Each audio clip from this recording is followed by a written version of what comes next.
এই করুণ দৃশ্য দেখলে যে কোনো মানুষ নির্বাক হয়ে যাবে। কত নিষ্পাপ শিশু অপেক্ষায় ছিল কখন ক্লাস শেষ হবে, কখন বাসায় যেয়ে তারা শান্তিতে ঘুমাবে। কে জানতো আজ তাদের শেষ ঘুম পড়তে হবে আগুনে ঝলসে।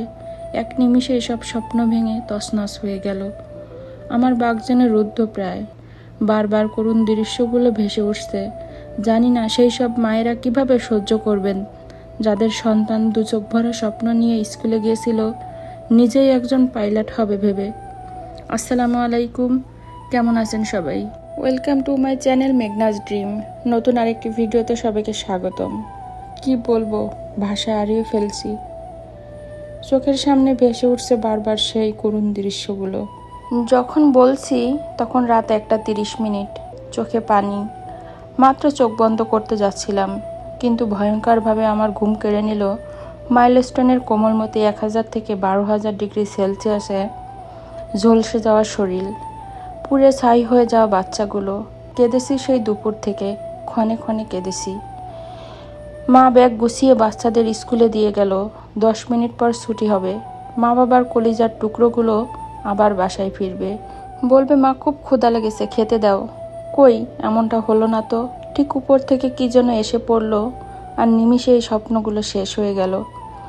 তোমাদের সাথে আর কেউ হোমওয়ার্ক নিয়ে বকা দিবে না, সকালে স্কুলে যাওয়ার জন্য জোর করে ঘুম থেকে উঠাবে না কেউ। তোমরা এখন থেকে শান্তিতে ঘুমাবা, কিন্তু অশান্ত হয়ে থাকবে তোমাদের বাবা মা। তোমাদের নিষ্পাপ হাতে আর ছবি আঁকা দেখবে না কেউ, ভাঙা ভাঙা অক্ষরে দেখবে না কেউ, পুরো ভালোবাসা নিয়ে লেখা। 21শে জুলাই 2025 স্বর্ণাক্ষরে লেখা থাকবে সবার হৃদয়ে। বাংলাদেশে আগে কখনো এরকম ট্র্যাজেডি হয়নি। কে জানতো আজকে তোমাদের শেষ স্কুল। তোমরা ভালো থেকো লক্ষ্মী সোনামণিরা। তাদেরকে মাফ করো না যারা তোমাদেরকে এইভাবে কষ্ট দিল। তোমাদের ছোট ছোট বায়নার জন্য বাবা মা আর আলোচনা করবে না। আমার কলিজাটা আজকে কি যে বায়না ধরে। তোমরা বাংলার কিছু কিছু মানুষের হৃদয় নাড়াতে পারো, কারণ তারা কেবল তাদের স্বার্থ নিয়েই ছিল। তোমার জন্য তোমার ভাই বোন আর স্কুল থেকে একসাথে বাসায় ফেরার জন্য অপেক্ষা করবে না। তোমাদের আর তোমার ভাই বোনের সাথে ঝগড়া হবে না। বড্ড মিস করবে তোমাদের।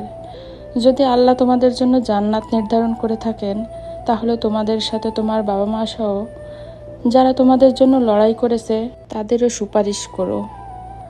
পাইলট নিজেও হয়তো অনেক চেষ্টা করেছিলেন, কিন্তু ভাগ্যের কাছে নিজেই হেরে গেলেন। নতুন বিয়ে করেছেন, স্ত্রীকে বলে এসেছিলেন শীঘ্রই নাকি বাড়ি ফিরবেন, কিন্তু সেই ফেরাটা আর তার হলো না। প্রতিটি জুলাই কি শুধু জানে মানুষের বুক খালি করতে? জুলাই এত অশুভ কেন? যার হারায় কেবল সেই জানে প্রিয় মানুষের হারানোর ব্যথা কতটা। হে আল্লাহ, বাচ্চাদের উপর সহায় হন, বাবা মাদের সহ্য করার ক্ষমতা দিন। বাচ্চাদের কষ্ট আর নেওয়া যাচ্ছে না। বাবা মার কত আদরের, কত কষ্টের বাচ্চা, তাদের এই করুণ অবস্থা দেখতেই যেন কেমন করছে। যে বাচ্চাদেরকে সামান্য চুলার কাছে যেতে দেয় না বাবা মা, হাতে তাপ লাগবে বলে, সেই ছোট ছোট নিষ্পাপ শিশুগুলো কিভাবে এই আগুনে পুড়ে যাচ্ছে। কি ভয়াবহ মর্মান্তিক অবস্থা, কতটা বেদনাদায়ক। একটা আগুনে দগ্ধ শিশুকে দেখলাম নিজেই বের হয়ে আসছে স্কুল থেকে। তার স্কুল ড্রেসটা পুড়ে একেবারে ছাই হয়ে শরীরের সাথে মিশে গেছে। হে আল্লাহ, এসব শিশুদেরকে তুমি রক্ষা করো, তাদেরকে হেফাজত করো। একটা বোতাম শুধু চাপ দিলেই নাকি প্যারাশুটটা খুলে যেত, জীবনটা বেঁচে যেত, ফিরতে পারতেন পরিবারের কাছে।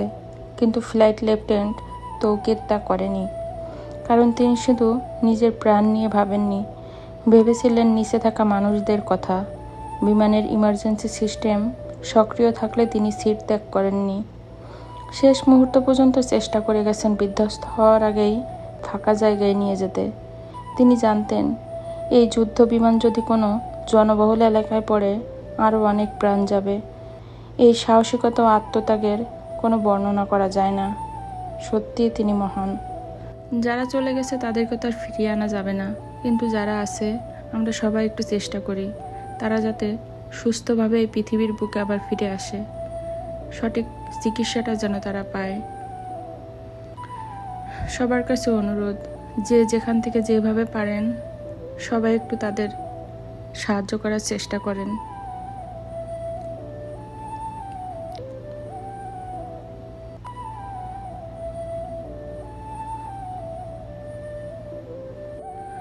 আর কোনো মায়ের বুক যেন খালি না হয়। সন্তান হারানোর বেদনা যে কি কষ্ট সেটা একজন বাবা মাই বুঝতে পারে। আমরা সাধারণ মানুষ হয়ে আমরা এই কষ্টটা সহ্য করতে পারছি না, তাহলে ওইসব বাবা মায়েদের কি অবস্থা যারা নিজেদের সন্তানকে হারিয়েছেন, যাদের নিজেদের সন্তানরা অসুস্থ হয়ে বিছানায় পড়ে ছটফট করছে, কি অবস্থায় আছে তারা। আমরা একটু বোঝার চেষ্টা করি।